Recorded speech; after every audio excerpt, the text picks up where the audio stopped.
आज हम RRB group D science के टॉप 50 सवालों का मॉक टेस्ट इस वीडियो में हम लगाने वाले हैं।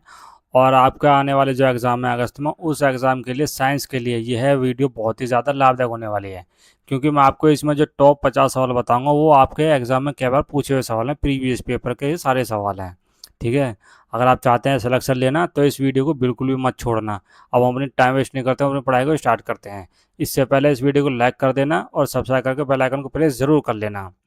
हमारा पहला सवाल यह है, जो पूछा हुआ सवाल है, निम्नलिखित में से कौन सा रासायनिक समीकरण संतुलित है? तो इस सवाल का सही आंसर हो जाएगा ऑप्शन डी। आपको इस वाले ऑप्शन पर ही टिक लगा के अपना सवाल को ठीक कर लेना है। ठीक है। चलो अब देखेंगे अपना अगला सवाल। जब दो तत्व मिलकर कोई यौगिक बनाते हैं तो इसे किस प्रकार वर्गीकृत किया जा सकता है?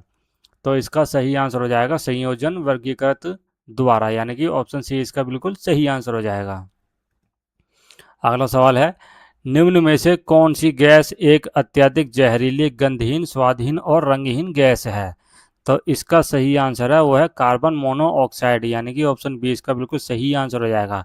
कार्बन मोनोऑक्साइड में ये चारों जो हैं, ये चारों जहरीली, गंधहीन, स्वादहीन और ये रंगहीन, ये चारों इसमें अंदर इसके अंदर पाए जाते हैं। अगला सवाल देखेंगे, निम्नलिखित में से रासायनिक अभिक्रियाओं पर विचार कीजिए। ठीक है। ये जो है ये दो रासायनिक अभिक्रियाएं हैं। ठीक है। तो इसको जो है आपको सही वाला आपको सेलेक्ट करना है। तो इसका सही आंसर हो जाएगा ऑप्शन डी, यानी कि दोनों द्विविस्थापन अभिक्रियाएं होती हैं। ठीक है। चलो अब देखेंगे अगला सवाल। निम्नलिखित में से कौन सी अभिक्रिया अवक्षेपण अभिक्रिया का उदाहरण है? तो इसका सही आंसर हो जाएगा ऑप्शन डी, यानी कि AgNO3 प्लस NaCl, और ये आगे एरो का निशान है AgCl प्लस NaNO3। ठीक है। चलो अब देखेंगे अगला सवाल। मानव श्वसन से क्या छोड़ा जाता है? तो इसका सही आंसर हो जाएगा ये ऑप्शन बी, यानी कि कार्बन मोनोऑक्साइड गैस छोड़ी जाती है मानव श्वसन के द्वारा। अगला सवाल है, प्लास्टर ऑफ पेरिस का सूत्र क्या है? तो इसका सही आंसर हो जाएगा ऑप्शन बी। ठीक है, CaSO4। ठीक है, 1/2H2O। अगला सवाल देखेंगे, पोप्स POP का पूर्ण रूप क्या है, यानी कि फुल फॉर्म क्या है? तो इसकी फुल फॉर्म होती है प्रेसिस्टेंट ऑर्गेनिक पोल्यूटेंट, यानी कि ऑप्शन ए इसका बिल्कुल सही आंसर हो जाएगा। अगला सवाल है, वह प्रक्रिया जिसमें अम्ल और क्षार अभिक्रिया करके लवण और जल बनाते हैं डैश अभिक्रिया कहलाती है? तो इसका सही आंसर हो जाएगा उदासीनीकरण, यानी कि ऑप्शन बी इसका सही आंसर हो जाएगा। अगला सवाल देखेंगे, अभिकथन ए और कारण आर से चिन्हित निम्नलिखित दो कथनों के संबंध में सही विकल्प का चयन कीजिए। ठीक है। तो कथन ए जो है, अभी पहला वाला कथन, इसको हम पहले पढ़ लेंगे। जिंक कॉपर सल्फेट विलयन से कॉपर को विस्थापित कर सकता है, और इसका कारण है जिंक कॉपर से कम अभिक्रियाशील है। तो इस सवाल का सही आंसर हो जाएगा ऑप्शन डी, यानी कि ए सत्य है परंतु आर असत्य है। ठीक है।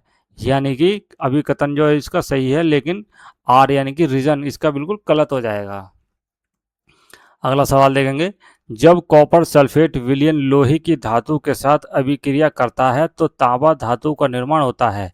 यह निम्नलिखित में से कौन सी अभिक्रिया है? तो इसका सही आंसर हो जाएगा एकल विस्थापन अभिक्रिया होती है ये, यानी कि ऑप्शन सी इसका बिल्कुल सही आंसर हो जाएगा। अगला सवाल है, जब सीधे ऊपर की ओर फेंका गया पत्थर शीर्ष पर पहुंचता है तो इसका, यानी कि डैश है यहाँ पे, आपको इसको पूरा कंप्लीट करना है। तो इसका सही आंसर हो जाएगा ऑप्शन सी, यानी कि तो इसका वेग लगभग 10 मीटर प्रति सेकंड होता है तथा त्वरण 0 होता है। अगला सवाल देखेंगे, कौन सी अभिक्रिया द्रव्यमान संरक्षण के नियम को सर्वाधिक रूप से सपोर्ट करती है? तो इसका सही आंसर हो जाएगा ऑप्शन सी, यानी कि एक सीलबद्ध कंटेनर में सिरका और बेकिंग सोडा का मिश्रण। ठीक है। चलो अब देखते हैं हम अपना अगला सवाल। एक जल शोधन संयंत्र हानिकारक आयनों को हटाने के लिए एक प्रक्रिया का उपयोग करता है। इस उद्देश्य के लिए किस प्रकार की अभिक्रिया का उपयोग किए जाने की सर्वाधिक संभावना है? तो इसका सही आंसर हो जाएगा ऑप्शन डी, यानी कि द्विविस्थापन अभिक्रिया। अगला सवाल है, सोडियम और एल्यूमीनियम जैसी धातुएं जो कि सक्रियता श्रेणी में सबसे ऊपर है के निष्कर्षण के लिए किस विधि का उपयोग किया जाता है? तो इस सवाल का सही आंसर हो जाएगा ऑप्शन ए, यानी कि उनके गलित क्लोराइड या ऑक्साइड का विद्युत अपघटनी अपचयन।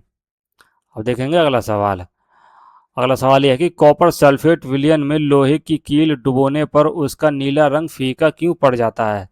तो इसका सही आंसर हो जाएगा ऑप्शन डी, यानी कि कॉपर सल्फेट आयरन सल्फेट में परिवर्तित हो जाता है। ठीक है। अगला सवाल है, मिश्रण का निर्माण डैश परिवर्तन है जबकि यौगिक का निर्माण एक डैश परिवर्तन है। तो इसका सही आंसर हो जाएगा ऑप्शन डी, यानी कि भौतिक और रासायनिक। भौतिक को यहाँ पे रखा जाएगा और रासायनिक को यहाँ पे रखा जाएगा। अगला सवाल है, निम्नलिखित में से कौन सा पदार्थ पानी में घुलने पर हाइड्रोक्साइड आयन उत्पन्न करता है? तो इसका सही आंसर हो जाएगा अमोनिया, जो है आयन उत्पन्न होता है, यानी कि ऑप्शन ए इसका बिल्कुल सही आंसर हो जाएगा। अगला सवाल है, अपघटन अभिक्रिया क्या है? तो इसका सही आंसर हो जाएगा एक यौगिक दो या अधिक सरल पदार्थों में टूटता है, यानी कि ऑप्शन डी इसका बिल्कुल सही आंसर है। अगला सवाल यह है कि यदि ए बी को विस्थापित करता है और सी ए को विस्थापित करता है तो अभिक्रियाशीलता का क्रम क्या होगा? तो इसका सही आंसर हो जाएगा ऑप्शन बी। ठीक है, सी उसके बाद ए उसके बाद बी। अगला सवाल देखेंगे, निम्नलिखित अभिक्रिया पर विचार कीजिए, निम्नलिखित में से कौन सा कथन सही है? ठीक है, पहले जो हम कथन को पढ़ेंगे, कथन यह है कि यह अभिक्रिया प्राथमिक अल्कोहल के कार्बोक्सिलिक अम्ल में ऑक्सीकरण को निरूपित करती है। और दूसरा कथन है, क्षारीय KMnO4 ऑक्सीकरण अभिकर्मक के रूप में कार्य करता है। तीसरा है, क्षारीय KMnO4 अपचायी अभिकर्मक के रूप में कार्य करता है। ठीक है, तो इस सवाल का सही आंसर हो जाएगा ऑप्शन डी, यानी कि केवल ए और बी कथन सही हैं, बाकी गलत हैं। यानी कि ये वाला कथन सही हो जाएगा और ये वाला कथन का सही हो जाएगा। ऑप्शन सी जो कथन ये वाला गलत है। अगला सवाल देखेंगे, जब किसी अपघटन अभिक्रिया को गर्म करके किया जाता है तब उसे क्या कहा जाता है? तो इसका सही आंसर हो जाएगा ऑप्शन ए, यानी कि तापीय अपघटन कहा जाएगा उसको। ठीक है, चलो अगला सवाल देखेंगे। दोस्तों वीडियो को लाइक जरूर कर देना। एक सवाल यह है कि जैव निर्मिनीकरणीय पदार्थों की परिभाषा के संबंध में कौन सा कथन सही हो जाएगा? तो इसका सही आंसर है ऑप्शन ए, यानी कि जैविक प्रक्रम द्वारा विघटित होने वाले पदार्थ। चलो अगला सवाल देखेंगे, क्रियाशीलता श्रेणी में उच्च धातुओं को किस प्रक्रिया द्वारा निर्कर्षित किया जा सकता है? तो इसका सही आंसर है ऑप्शन सी, यानी कि वैद्युत अपघटनी अपचयन। ठीक है, अगला सवाल देखेंगे। सवाल है, सोडियम हाइड्रोक्साइड किस प्रक्रिया द्वारा तैयार किया जाता है? तो इस सवाल का सही आंसर हो जाएगा ऑप्शन बी, यानी कि क्लोरोक्षार प्रक्रिया द्वारा जो है सोडियम हाइड्रोक्साइड प्रक्रिया को तैयार किया जाता है।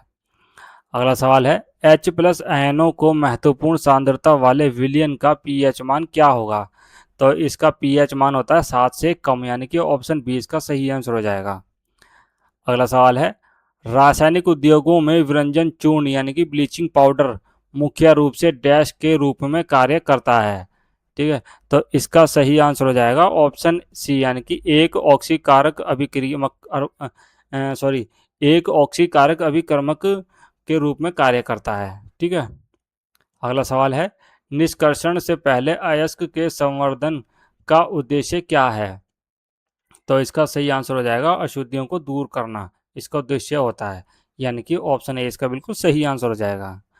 अगला सवाल है कि कार्बन के दहन से कार्बन डाइऑक्साइड का निर्माण होना डैश का एक उदाहरण है। तो इसका सही आंसर हो जाएगा ऊष्माक्षेपी अभिक्रिया का एक उदाहरण होता है, यानी कि ऑप्शन सी इसका सही आंसर हो जाएगा। अगला सवाल यह है कि निम्नलिखित में से कौन सी अभिक्रिया अपचयन अभिक्रिया रिडक्शन रिएक्शन का उदाहरण होता है?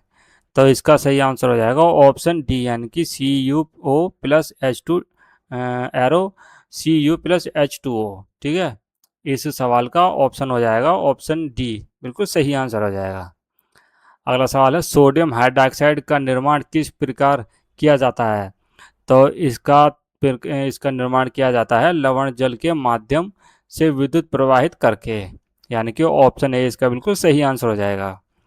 अगला सवाल है, अम्ल क्षारक अभिक्रिया किस प्रकार की अभिक्रिया होती है?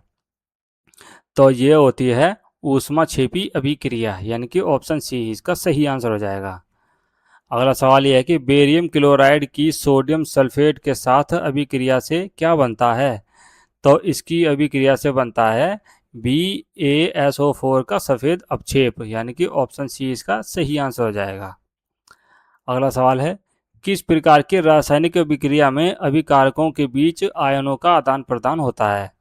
ठीक है, तो इसका आदान प्रदान होता है द्विविस्थापन अभिक्रिया के द्वारा, यानी कि ऑप्शन बी इसका सही आंसर हो जाएगा। अगला सवाल है, जब कोई अम्ल किसी धातु हाइड्रोजन कार्बोनेट के साथ अभिक्रिया करता है तो किन उत्पादों का निर्माण होता है? तो इसका सही आंसर हो जाएगा ऑप्शन डी, यानी कि लवण प्लस जल प्लस कार्बन डाइऑक्साइड का उत्पादों का निर्माण होता है। ठीक है, देखेंगे अब हम अपना अगला सवाल। निम्नलिखित जंतु ऊतकों को उनकी सही विशेषताओं से सुमेलित कीजिए। ठीक है, जंतु ऊतकों को उनकी सही विशेषताओं से सुमेलित कीजिए। तो इस सवाल का सही आंसर हो जाएगा ऑप्शन डी। अगला सवाल देखेंगे, पौधों में परिवहन से संबंधित गलत कथन की पहचान करें। ठीक है, तो कथन को पढ़ेंगे हम पहले। पहला कथन यह है कि फ्लोएम मिट्टी से खनिज और जल के अवशोषण में मदद करता है। रोम जल और खनिज अवशोषण के लिए जड़ के सतही क्षेत्र को बढ़ाते हैं। तीसरा है, पौधों में विशेष संवहन उत्तक मिट्टी से जल और पोषक तत्वों का परिवहन करते हैं। चौथा है, जड़ और पत्तियां जाइलम नलिकाओं की एक सतत तंतु द्वारा जुड़ी होती है। ठीक है, तो कथन कौन सा गलत हो जाएगा इसका? तो इसका सही आंसर है ऑप्शन सी, यानी कि केवल एक कथन जो है वो बिल्कुल गलत हो जाएगा, बाकी बी सी और डी ये सही इसका कथन है।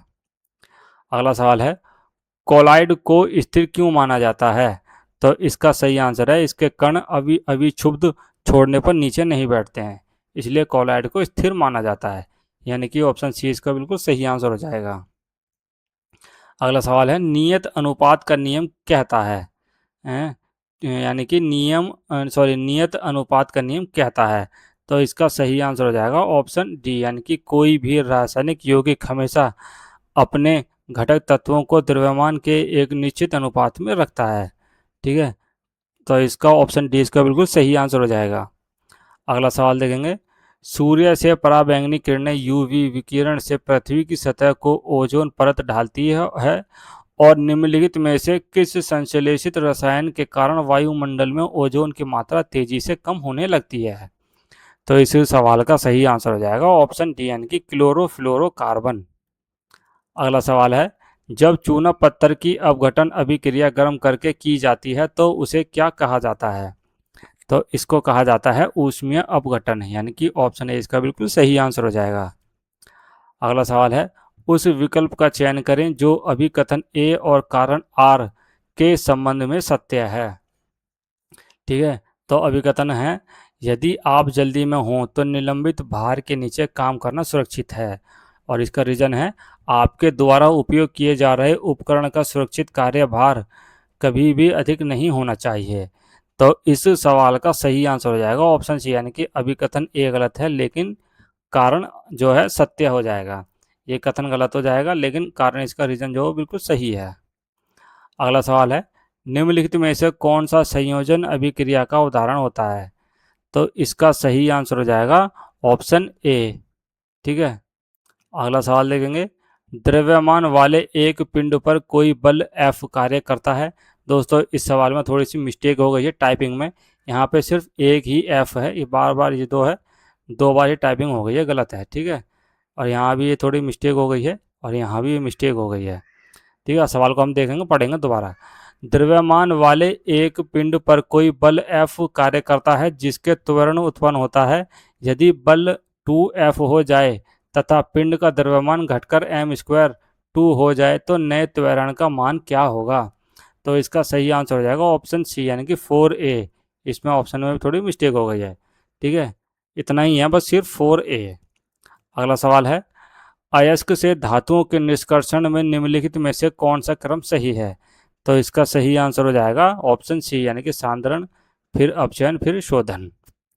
अगला सवाल है, पहचान कीजिए कि निम्न में से कौन सा श्रेणी 3 का उत्तोलक नहीं है। ठीक है, तो ये 3 का उत्तोलक नहीं होता है ठेला, यानी कि ऑप्शन 20 का सही आंसर हो जाएगा। अगला सवाल है, एक युवा पुरुष का रक्तचाप सामान्यतः कितना होता है। तो सामान्यतः रक्तचाप यानी कि बीपी कितना होना चाहिए, वो होना चाहिए 120/80, यानी कि सी आंसर इसका, सी ऑप्शन जो है इसका सही आंसर हो जाएगा। अगला सवाल है, उस रक्त विकार का नाम बताइए जो हीमोग्लोबिन के उत्पादन को कम करता है। ठीक है, तो इसका सही आंसर हो जाएगा ऑप्शन बी, यानी कि थैलेसीमिया जो है हीमोग्लोबिन का उत्पादन को कम करता है। अगला सवाल देखेंगे, निम्नलिखित में से कौन सा मानव रक्त में नहीं पाया जाता। तो मानव रक्त में कॉन्ड्रोसाइट नहीं पाया जाता है, यानी कि ऑप्शन डी इसका बिल्कुल सही आंसर हो जाएगा। अगला सवाल है कि मानव शरीर में सबसे छोटी मांसपेशी कौन सी है। तो दोस्तों ये सवाल आपके लिए होमवर्क है, इसका आंसर जो है आपको कमेंट बॉक्स में करना है। वीडियो अच्छी लगी तो इसे लाइक कर देना, और ऐसे ही प्रीवियस पेपर के सभी सवालों से, ठीक है, तो इस चैनल को सब्सक्राइब करके बेल आइकन को प्रेस जरूर कर लेना। अब मैं आपसे मिलता हूँ अपनी नेक्स्ट वीडियो में, तब तक के लिए जय हिंद, जय भारत।